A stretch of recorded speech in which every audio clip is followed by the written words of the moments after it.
Olá, eu sou Noêmia Lobão, psicóloga e coach. E eu sou Jaqueline Neves, jornalista e professora universitária. E hoje nós estamos aqui para conversar um pouco sobre saúde mental e comunicação, é claro.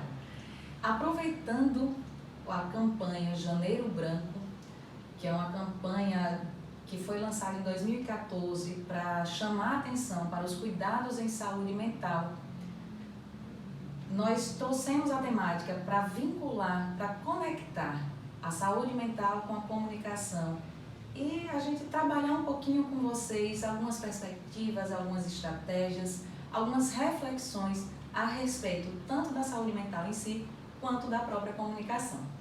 Eu acho que a gente podia começar falando um pouco sobre como é que os psicólogos podem trazer na sua comunicação, né, ou no seu trabalho, um pouco dessa perspectiva da própria campanha do Janeiro Branco. Exato, Jaque. Como é que a gente consegue fazer isso? Falar sobre saúde mental já é o ponto principal. Um tabu ainda, em alguns momentos, em alguns círculos, digamos assim, sociais, apesar de muito discutido já, amplamente divulgado, a campanha, ela traz, por que é o janeiro? Porque ela resgata essa perspectiva das metas de final de ano, né, para o ano novo e tudo mais. E o branco é porque é uma tela em branco, a gente está começando o ano, então vamos pegar essa tela em branco e vamos ver o que é que podemos fazer, como é que a gente pode construir essa história nesse novo ano. Então, pensando nessa ideia, na proposta da campanha e conectando com a comunicação dentro da psicologia, é como a gente pode se expressar, como é que a gente pode colocar em questão, em pauta mesmo, a saúde mental.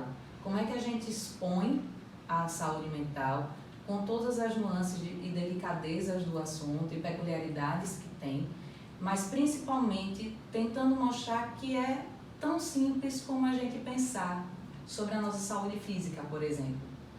Que esse tabu, ele vá cada vez mais sendo derrubado, porque se a gente cuida do corpo, a gente precisa também cuidar da mente. Não adianta cuidar de um e não cuidar do outro. E cada vez mais a gente tem tido exemplos e tem reconhecido a importância dessa reflexão, dessa abordagem e de trabalhar e de cuidar da nossa saúde mental. É engraçado porque se olharmos um pouco mais para trás, a gente percebe que havia um real preconceito. Psicólogo era coisa de doido, coisa de louco, coisa de quem não está ajuizado. Isso. E essas barreiras, elas estão caindo. O que a gente só percebe ainda é que há talvez ainda um avanço a ser feito no sentido de popularizar mais o acesso aos tratamentos, como eu posso dizer, ao direito de ser assistido por um profissional, porque todos nós temos problemas em diversos níveis, alguns mais, outros menos, e não sempre a gente vai conseguir resolvê-lo sozinho. Então a gente precisa realmente de um profissional que conduza esse processo, porque o processo é nosso também, né? Exato. Então eu queria que você falasse um pouquinho sobre isso, só para dar uma clareada mesmo nessa questão do acesso primeiro, né? E que as pessoas percebam que muitas vezes elas não vão conseguir resolver os seus problemas sozinhas. Exato, e assim, além de resolver, às vezes é lidar com eles, muito mais do que resolver, porque às vezes tem coisas que a gente não vai ter muita saída, mas a forma como a gente lida com a situação é quem determina como é que a gente vai funcionar, né, dentro dela. Então, às vezes, uma vez, uma paciente, ela chegou para mim e disse assim, ela tinha perdido uma pessoa, e ela disse assim, Noêmia, não dizem que a felicidade só depende da gente? Então, como é que a gente faz quando alguém morre, quando acontece um acidente? Porque isso aí a gente não tem controle. Como é que a gente faz para ser feliz diante de situações como essa? E a resposta é a seguinte, é como você lida com essa situação que vai determinar a sua felicidade, a forma como você vai construir essa felicidade e como você vai caminhar até pelo menos chegar a essa felicidade. Aí a perda de alguém não se resolve, né? Não resolve, não tem como resolver. A resolução, né, a solução para isso é como você lidar com essa perda. Então, é importante pensar nesses caminhos. E aí entra nesse processo, que é só seu. Porque a parte da perda é algo que é externo, por exemplo. Esse é um exemplo. Mas a parte que é sua é como você lida. E o profissional entra onde? Nessa condução do processo, nessa parceria que a gente faz com o cliente, paciente, para trabalhar junto, trabalhar em conjunto para que ele encontre o seu próprio caminho. Eu até costumo dizer que eu não gosto muito de dar dica, porque dica parece receita de bolo, e até receita de bolo nem todo mundo acerta, isso eu falo por mim. Eu tenho receita de bolo da minha irmã que ela faz divinamente, até faltando coisa, e eu sigo a receita à risca e não funciona. Nunca deu certo o bolo.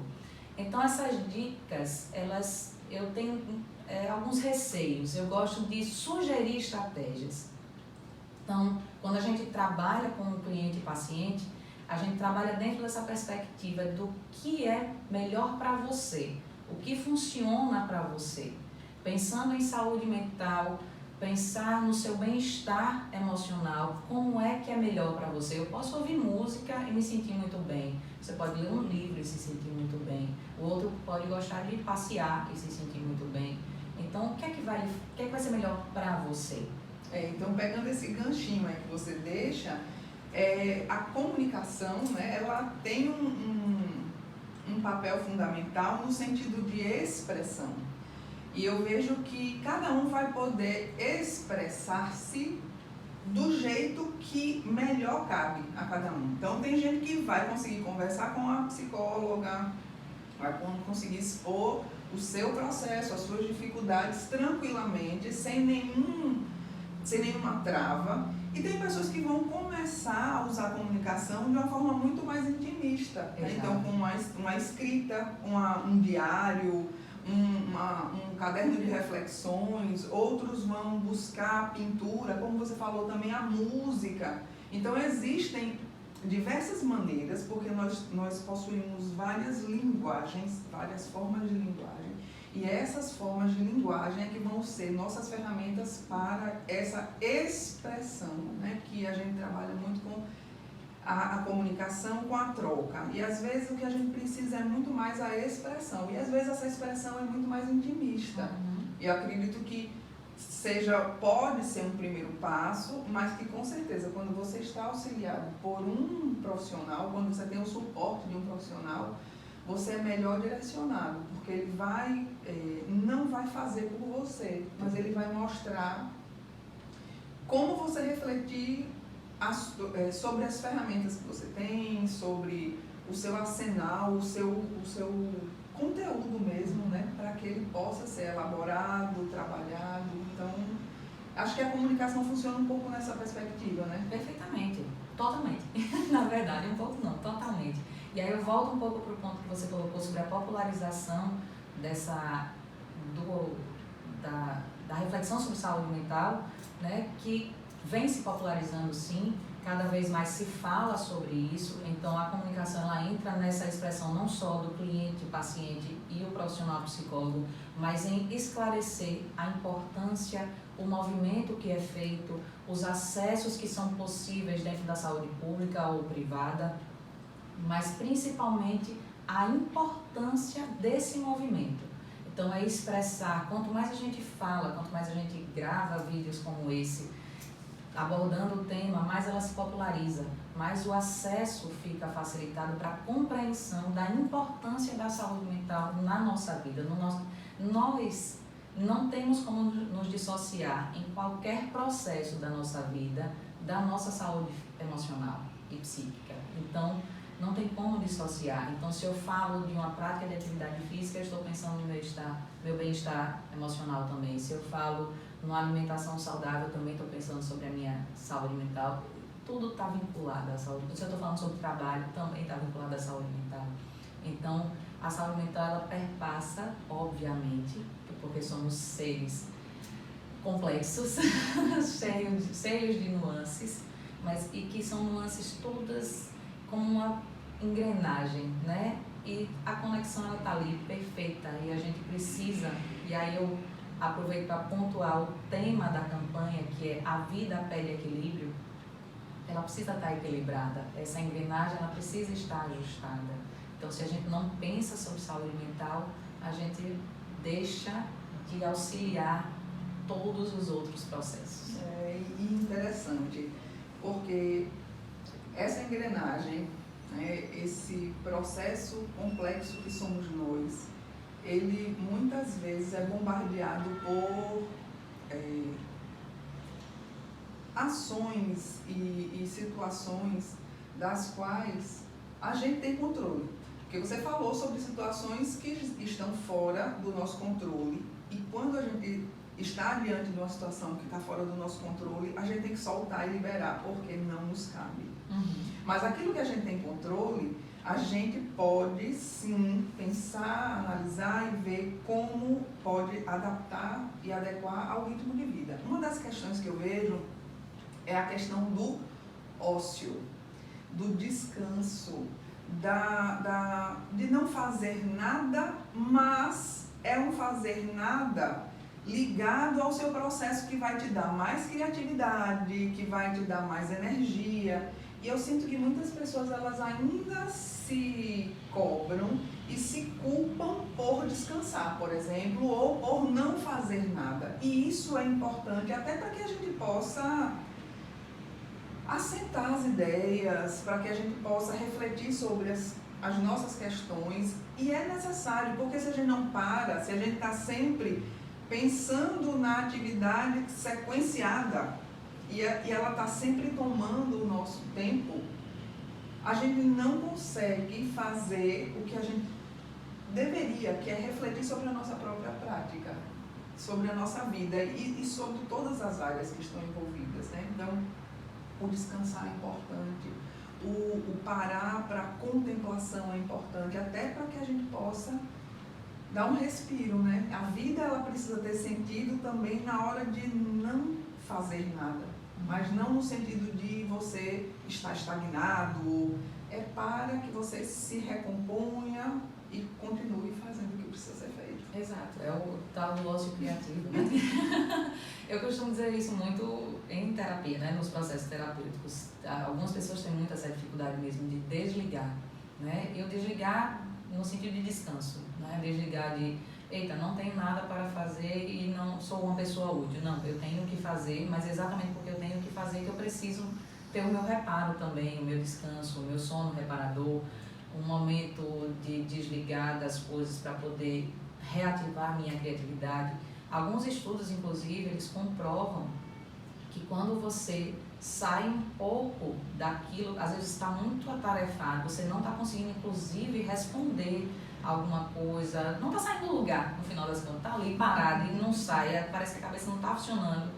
Quando você muda a sua perspectiva, você tire 5 minutos ali, põe uma música, ouça, desligue, de fato, não adianta botar a música e continuar pensando, não, você desliga, você volta, provavelmente você vai encontrar a resposta para aquilo que você estava fazendo. Isso é comprovado cientificamente. Tem um estudo, eu agora não estou lembrada da autora, que ela foi estudar sobre essas questões. Ela era muito ruim em matemática na época da escola e ela foi entender esses processos, porque ela tinha que estar estudando, ela estudava muito e chegava uma hora que ela travava e parecia que as coisas não saíam do lugar. E ela cientificamente, ela compreendeu e foi comprovado que transitar por matérias diferentes durante determinado tempo, assim como tem intervalos de descanso, reativam a sua criatividade para que você possa encontrar a solução para aquele problema que naquele momento você não está conseguindo resolver. Por exemplo, no estudo dela, eu não lembro agora se tinha algum tempo específico, mas ela estava estudando matemática, chegava um dado momento que ela não estava conseguindo mais, as coisas estavam difíceis para ela compreender, ela interrompia o estudo, ela ia estudar outra disciplina, e aí ela se envolvia naquele estudo, dava um tempo, daqui a pouco ela voltava para a matemática e ela conseguia resolver aquele problema que ela estava enganchadinha lá no começo, ela volta e ela consegue. O cérebro, ele precisa ter essa oscilação, essa variação para que ele possa ter um tempo de maturação e reativar a sua criatividade para poder solucionar esses problemas. Tem uma técnica chamada Pomodoro, uma técnica bem conhecida de estudos. Você estuda 25 minutos, para 5 minutos, 25 minutos, para 5 minutos. E você coloca um timer para você realmente parar, descansar e depois voltar a tomar um café, comer uma coisa e voltar. Porque é o tempo que é como se você estivesse oxigenando o seu cérebro. E eu estou falando de 5 minutos, mas às vezes quanto tempo a gente passa no trabalho, né? Verdade. Quantas coisas a gente tem que fazer quando chega em casa. Então, se eu não tenho meu momento também de descansar, em que momento eu reparo as minhas energias e reativo a minha criatividade para que eu possa continuar solucionando os meus problemas? Eu preciso da criatividade para tudo. Isso vai ser tema para outro vídeo, obviamente. A gente precisa da criatividade para tudo. Então, o descanso é parte do processo. Quando você fizer sua lista de tarefas diárias, coloque um tempo para descanso. Senão, como é que você vai funcionar? Mas Noêmia, eu estou parada fazendo nada, não. Você está descansando para continuar produzindo. Porque, e aí é mais um relato do paciente, estudando, chega uma hora que não rende. Então, qual é o sentido de você continuar ali? Se você pode, às vezes, tirar um cochilo de 30 minutos, você está muito cansado, e voltar. E continuar estudando plenamente e sim ter um bom resultado. Então, é o tema da campanha. A vida pede equilíbrio. Não dá para ficar só trabalhando, só estudando e esquecendo de descansar. Não tem como. Precisa de equilíbrio. Lembrem da engrenagem. Pois é. E é bem isso aí. Eu acho que a gente precisa equilibrar, né? E a gente equilibra vários pratos, viu? E aí é difícil, muitas vezes, algum vai cair e tudo bem. Tá tudo bem. E tá tudo bem. Não é sobre dar conta de tudo. É sobre lidar bem com tudo com as coisas que acontecem. E se alguma coisa também acontecer e não estiver tudo bem, tá tudo certo. É uma coisa que não foi boa para você lidar. Essa angústia do eu tenho que dar conta, do eu preciso estar bem o tempo todo. Não, eu não preciso estar bem o tempo todo. Eu preciso estar bem comigo. E se eu não estiver bem comigo, eu vou entender que nesse momento eu não estou. E tá tudo bem. Eu estou compreendendo que esse é o meu processo. Tem algum momento que não está tudo bem e está tudo bem por isso também. Eu acho que esse é o primeiro vídeo de muitos vídeos, viu? Que tem muito assunto aí pra gente desenvolver, viu? Muito assunto mesmo. Então, a gente encerra esse por aqui. Acho que o recado está dado, né, Jaque, do Janeiro Branco, do cuidado, da preocupação com a saúde mental, essa conexão com a comunicação, que é por isso que a gente está aqui. Essa parceria foi formada, não foi à toa. E a gente encerra o vídeo e fiquem atentos, porque tem muito mais assunto para a gente tratar, inclusive do próprio Janeiro Branco, inclusive da própria saúde mental com a comunicação que vem por aí. Até mais. Até mais.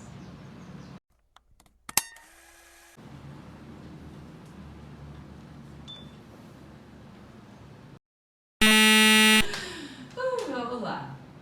Sim, daí fala um pouco sobre a campanha. Senão eu vou ficar falando só. Eu faço, talvez assim, o que é que significa, como os psicólogos podem trabalhar essa perspectiva do janeiro, né? Então, já vê se desenrola até acabar o assunto, não é não? Combinado. Então vamos lá. Vamos.